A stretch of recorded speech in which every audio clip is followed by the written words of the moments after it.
Assalamualaikum dan salam sejahtera. Saya Aziati.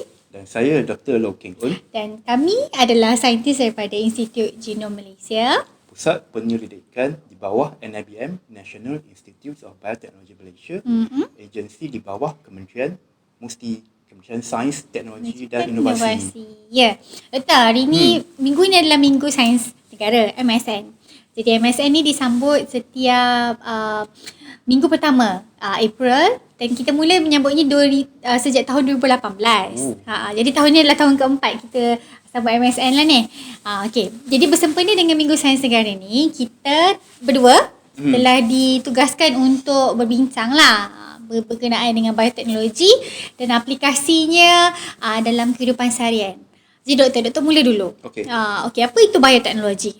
Dan kita bagi contoh, doktor. Apa contoh bioteknologi mudah dalam kehidupan seharian sekarang? Okey. Bioteknologi ialah pembangunan aplikasi berdasarkan biologi. So secara ringkasnya, bioteknologi boleh dikategorikan kepada 3 kumpulan utama. Yang pertama ialah perubatan. So ini melibatkan pembangunan baka ataupun tumbuh-tumbuhan herba tempatan dengan menggunakan bioteknologi, seperti contohnya tissue culture bagi tumbuhan seperti tongkat ali dan kaci Fatimah. Maksud doktor, sekarang ni kita sudah boleh mula menggunakan herba tempatan dengan dos yang selamat dan bersesuaian? Ya, betul. Malahan produk-produk seperti itu telah dipasarkan ke luar negara.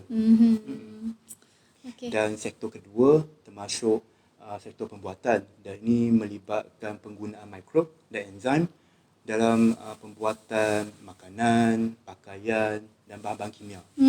So sebagai contohnya, enzim digunakan sebagai pemangkin untuk mempercepatkan proses pembuatan. Kiranya kalau pemangkin ni, kalau macam contohnya dalam sabun basuh, kan ada dengan kuasa koenzim tu pun adalah contoh bioteknologi juga. Betul. So sebagai contohnya, kalau perasan kan dalam sebuah sabun pencuci pakaian, you akan nampak ada bintik-bintik biru. So itu sebenarnya ialah kumpulan enzim yang tugasnya untuk menghapuskan kotoran daripada baju ataupun pada pakaian. Cakap pasal pembuatan, saya suka pembuatan makanan. Contohnya pembuatan makanan ni, biasanya kita tak jauh kan dari proses, kalau kita kat dapur tu, dengan proses fermentation lah, penyampaian. Contohnya macam tempe, donat, apa lagi? Tapai. Betul. Okey. Dan doktor suka cheese. Dan juga betul. cheese. Itu dia pembuatan makanan lah. Selain daripada itu, macam doktor cakap tadi lah, bioteknologi dalam bidang pertanian. Sekali lagi, orang Malaysia memang suka makan, termasuk saya. Apatah lagi kalau dengan durian. Dengan durian ni contohnya kita ada di 24, di Musangking. Musangking, udang merah. Kan Doktor suka udang merah. Jadi udang merah ni semua, ini semua adalah hasil bioteknologi juga lah kan, dalam pertanian. Maksudnya kita ada baka-baka baru yang lebih sedap, yang lebih digemari ramai lah kiranya. Okey, Aziz. Ya. Sekarang giliran saya untuk bertanya. Kita lahir pada zaman yang sama. Okey. Zaman kita tak adalah handphone yang canggih-canggih, laptop yang kan, AI lah, ni tu lah. Sekarang perkembangan teknologi sangat maju, sangat cepat. So macam mana dengan perkembangan bioteknologi sekarang? Saya rasa dia seiring kan. Maksudnya sama je. Teknologi tu, bioteknologi juga dia berkembang dengan lebih maju dan laju. Maksudnya dia ada banyak contoh lah. Saya rasa yang saya boleh fikirkan sekarang adalah sensor ataupun detection punya teknologi kan. Contohnya yang semua, saya rasa kebanyakan wanita pernah guna. Macam contohnya dulu 1960-an, bila seseorang tu mengandung, nak tahu dia positif ke tak mengandung, dia akan kena pergi klinik, collect urine, hantar ke makmal, tunggu, dan kemudian baru tahu jawapan. Tapi sekarang pergi je dekat farmasi, you boleh beli lebih daripada satu pun. Maksudnya pergi je kat farmasi, kita dipkan dengan urine, terus tahu mengandung ataupun tak waktu tu. Dan tambahan lagi sekarang ni dah tahu dah, okey dah mengandung berapa lama, 2, 3, 4, 5 minggu kan. Itu menarik kan. Dan sekarang ni tentang isu sekarang pandemik COVID, kita dah ada dengan cepatnya antigen dengan antibody punya detection kits cepat je keluar, which saya rasa memanglah zaman memang dah abad ke-21 lah ni, memang semuanya laju. Selain daripada itu, green technology, Dr. Lau. So green technology ni sebab kita dah abad ni kita dah ada banyak dah sisa apa saja jenis sisa kan, jadi dah masanya kita gunakan bioteknologi ni untuk mengubah sisa kepada sesuatu sumber yang lebih barulah. Maksudnya biasalah kalau dah bioteknologi kita akan gunakan bakteria lah. Contohnya mengubah segala jenis sisa-sisa ni menggunakan bakteria, kita boleh hasilkan hidrogen, kita boleh hasilkan organic acid, kita boleh hasilkan biofuel, biodiesel. So menjadikan sumber barulah untuk kita gunakan semula kan. Lagi satu, saya sangat sukakan CRISPR. Satu teknologi yang baru ni saya rasa, tapi bukanlah saya orang yang berhak bercerita tentangnya. Saya rasa Dr. Lau lebih tahu. Boleh tak Dr.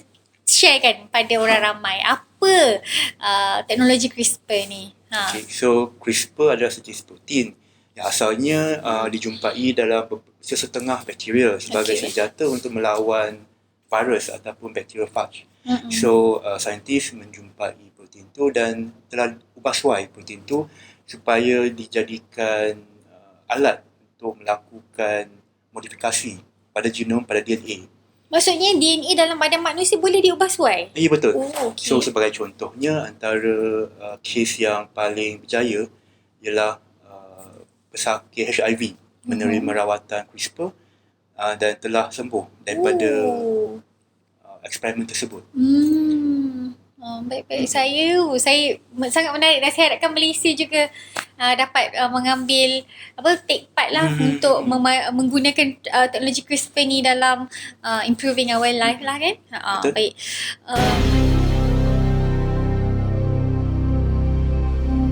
Okey Dr. Lau, saya nak ambil kesempatan dalam keadaan semua orang dah tahu pasal berkenaan dengan DNA, RNA, malah semua orang dah maklum kan bahawa mRNA ni boleh digunakan dalam penghasilan vaksin. Dan di sini saya minta Dr. Lau lah cerita bagaimana DNA dan RNA ni berfungsi dan macam mana kita boleh take advantage lah daripada the nature of DNA dan RNA ni, dan bagaimana kita boleh gunakannya untuk improve kita punya kehidupan. Okay. So vaksin merupakan salah satu produk bioteknologi yang pada pendapat saya paling dinanti-nantikan oleh semua lapisan masyarakat. Betul. So dengan ini saya juga ingin mengambil peluang untuk menyeru kepada rakyat Malaysia supaya mendaftar dan menerima suntikan vaksin COVID-19. Ya, saya sudah. So balik kepada cerita DNA. So DNA merupakan bahan asas genetik dalam semua organisme dan hidupan. Dalam manusia, kami mempunyai 23 kromosom dengan 3 bilion pasang DNA. Banyak. So kandungan DNA tersebut merekodkan ciri-ciri fizikal termasuk ketinggian, warna kulit dan lain-lain lagi. So maklumat DNA terkandung dalam bentuk jin dan akan diterjemahkan kepada bentuk mRNA dan seterusnya protein. Maksudnya DNA ni adalah macam mana resepi kepada penghasilan apa saja jenis fizikal kita lah. Maksudnya betul. Warna mata, bentuk rambut, warna kulit macam tu lah. So DNA ada resepi, tapi mRNA dan protein ialah tenaga pekerja untuk melaksanakan resepi tersebut. Untuk menghasilkan protein yang kita nak. So protein terutama enzim melakukan proses-proses biokimia dalam sel supaya kami boleh melakukan aktiviti harian. So salah satu contoh yang rasa paling ketara ialah vaksin Pfizer yang merupakan vaksin mRNA. So pada manusia, apabila kami menerima suntikan vaksin tersebut, badan manusia akan menghasilkan protein. Maksudnya daripada mRNA tu? Betul. mRNA tu dia akan masuk dalam badan manusia, jadi kita punya pekerja dalam badan kita ni mula menghasilkan protein virus tu. Tanpa virus, tanpa perlu virus masuk dalam badan kita. So protein virus tersebut adalah tidak berbahaya kepada manusia, tetapi ia mampu untuk mengaktifkan imun sistem badan kita. So dengan itu kami dapat menghasilkan antibody untuk melawan virus pada hari kemudian. Okay.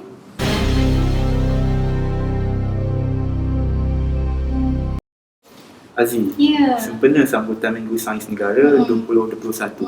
Apakah pesanan anda kepada orang ramai? Okey. Dia bukan pesanan lah. Saya nak cakap perkongsian terakhir kita untuk sesi perbincangan kali ni lah. Saya nak stresskan bahawa bioteknologi ni sememangnya membantu kita dalam meningkatkan mutu kehidupan. Kan? Salah saya ada satu lagi contoh iaitu insulin. Insulin ni adalah sejenis protein yang diberikan kepada pesakit diabetes atau pesakit kecil manis untuk membantu mengawal paras gula.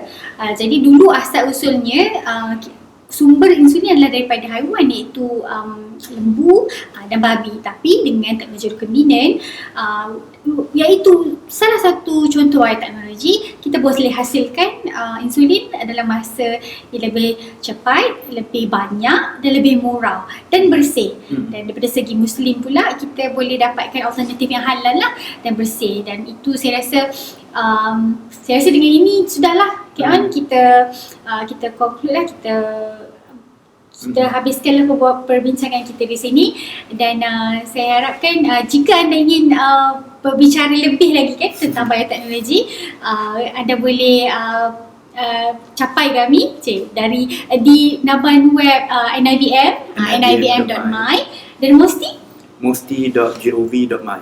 Saya rasa itu sajalah perbincangan kita hari ini. Stay safe, jaga SOP. Bye bye.